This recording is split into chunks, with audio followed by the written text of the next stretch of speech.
Hi, this is Father Randy Aaron from Holy Family Parish in Davidsonville. Hope you're doing okay. It's Monday of Holy Week, and just a little thought about Holy Week as we're entering into it. Today's Monday, April 6th, and originally April 6th tonight was going to be the championship game for the NCAA men's basketball. And it was either going to be Maryland or one of the Catholic teams that was going to win. I'll tell you, that's true. And the women's championship as well was going to be near today. And with them, the women's team from Maryland was rated fifth in the whole nation on March 16th when that was their final ranking for the year because they stopped playing games, and they were rated fifth. The week before they were rated fourth. I don't know what happened that last week. So it would have been Maryland women or one of the Catholic teams, Gonzaga or DePaul or something like that, I'm sure. So we can give thanks that they would have won. But it just shows how odd things are this year. That's canceled. People we normally see, things we normally do, everything's different. And including that Holy Week is really a time when people love to gather at the church. And certainly Easter, cast of thousands, people gather at the church. They're trying to connect with their faith. And this year we can't physically come to the church. I want to encourage you, though, to make sure that this is a holy week. It's under unusual circumstances that many people have grown in faith. It's in those times when perhaps we thought all was lost and we were just sort of tired of it all, that you keep plugging and God reveals something to you. You might look back on this Holy Week and think this is the holiest one I ever had, when we were forced to stop all the busyness of life. And for many of us, not all of us, some of us are more busy. So I just wanted to say that. And we've tried to give you some tools, live streaming a lot of events. One of those is in fact, tomorrow night, Tuesday, April 7th, we're going to have 7 p.m. live stream, some music and simple Stations of the Cross that are easy to follow, and they're not, overly elongated. I think you'll enjoy it. There's also a 4 p.m. reflection on Wednesday on faith in difficult times, etc. But then Holy Thursday Mass, Thursday, April 9th, 7:30 p.m., and that's, again, live streaming from the church. And a webcam will be on the tabernacle until midnight, because that's the tradition is to have exposition of the Blessed Sacrament until midnight on that day. That's the day we remember the Lord's Supper, the gift of the Lord's Supper at the Last Supper. And then the next day, this is the night before he died, is Good Friday. So there's a 2 o'clock service on Good Friday. And then there's also Stations of the Cross at 7 p.m. on Good Friday. For Easter, we have the two masses, the 8 p.m. vigil on Saturday night, April 11th.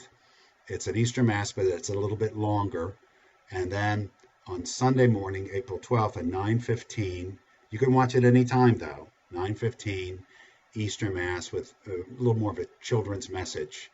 For Holy Thursday and the 2 p.m. Good Friday and the 2 different Easter Masses, we will be posting attachments, PDFs, where you can get all the songs and the different readings and responses. You can download them and print them off for yourselves, or have them on another device so you can follow along and have the responses, okay? There's a lot of other stuff going on too. But one other thought I just wanted to mention was confession. Certainly in Lent, it's a tradition to go to the Sacrament of Confession for Catholics. Okay, this year we did have some drive-through confessions going for a couple of weeks there that were, a couple of the times were mobbed. And then we were asked by the diocese not to do that anymore. I realize that's frustrating, but also just remember the diocese, they're real good people. They're just trying to, and just like we are here at Holy Family, trying to protect people, trying to protect the community, trying to do everything possible to make sure we don't have the health situation spiraling out of control. So please know, if it was my decision, I ended up deciding it was a good decision. They're trying their best. to do what's right. But where does that leave all of us? We do emphasize the sacrament of confession. I would say two things. First of all, I've always used the image for confession for Catholics. I use this following story to try to illustrate that. Let's say you did something awful. They call it a mortal sin if it's a break in your relationship with God. Let's say you did something really, really bad, and then right after that you jumped in a plane and you were flying over the Pacific, and then you had a problem with your plane. Your plane crash landed on a desert island, and there's like tiny little place. There's no other people there, and you yourself are injured. Do you need a priest to give you the sacrament of reconciliation to be forgiven by God? No, we don't believe that. You look in the Bible, and you can go directly to Jesus, obviously. So why do Catholics even have this sacrament? Well, we've always, as a community, realized that Jesus took the idea of our church, where he would be present in spirit, seriously.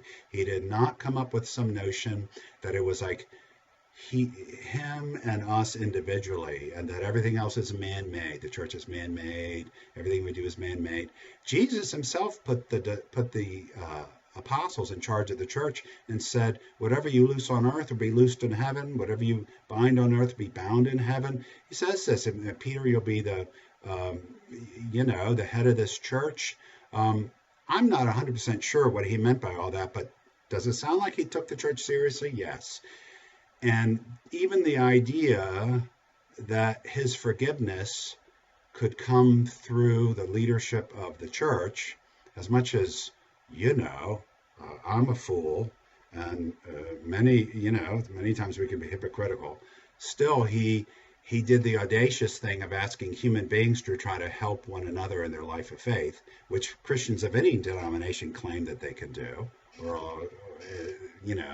and then even somebody who says, oh, I don't go to church, I don't believe in that. They believe in helping people and that Christ can work through them.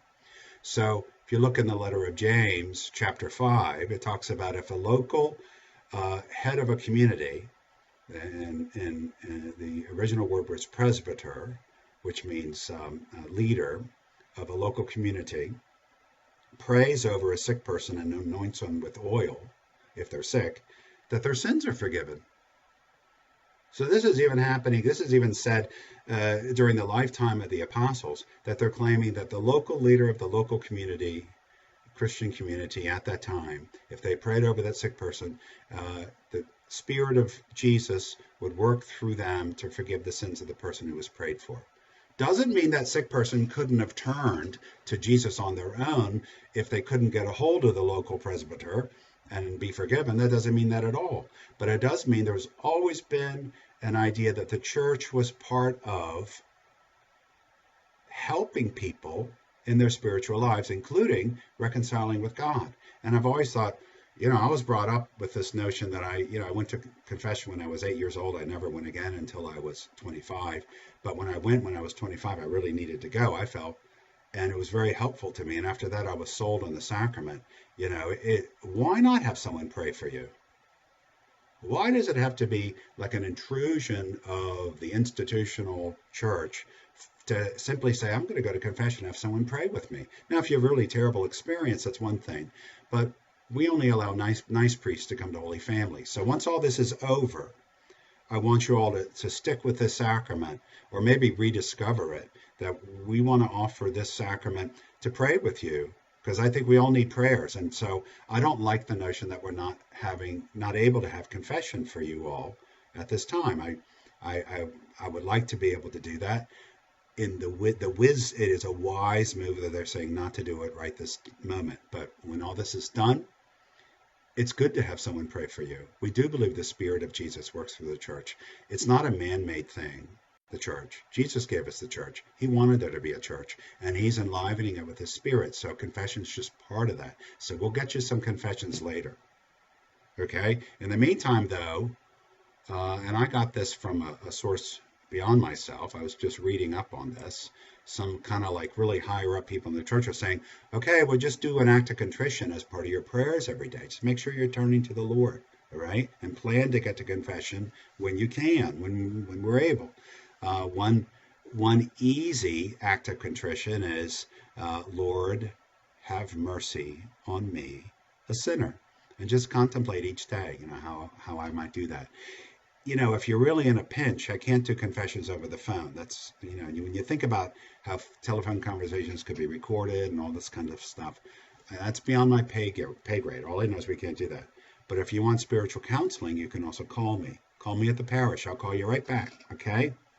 Spiritual counseling, I'll be happy to do that. If there's something you're praying about, you want some advice, and not that I'm that smart. But again, it comes down to, hey, it's nice to have a community where someone's praying with you, right? You don't have to do it all by yourself. So that's where we are with confession. We will find some times after this is all done, some special times, even if it's not the normal times when we have lots of confessions. We'll get some people here and see if y'all want to come. Okay, but we'll try to offer that. Okay, beyond all that, just stuff we normally do. I just want to say, if you know of someone who doesn't have connection to us online right now, that's a challenge, right? They feel very cut off. So maybe check with somebody to see, hey, do you have your ability to get onto the internet? And if not, just trying to think, could you get them to send an email to us if they have email, and send Donna in our parish office their email, and there's a text attached to this, whether it's on the email blast or on the Facebook page.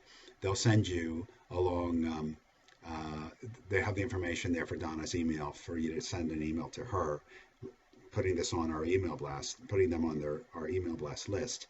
In terms of if somebody just doesn't have a computer at all, I'm not sure what to do for them right now. But maybe just tell them, hey, you can watch, if they have television, you can watch Catholic TV, which is a network out of Boston, run by the Archdiocese of Boston, and they're actually on the local Comcast. It's sort of, you have to do it on demand and click on masses. They have masses from University of Notre Dame Sacred Heart Basilica, which I think is beautiful place. Or there's EWTN's Daily Mass. So maybe just check with someone you know on your block or whatnot you think might not be connected, and maybe it's hard to figure out. I was going to say invite them to your home. We can't really do that. And beyond all that, maybe just check on somebody near you if you think they're not connected, because I just feel right now if somebody has no connection at all to their parish, that's not a good thing. Even I'll call them if you know that we've been trying to call as many people in the parish as possible.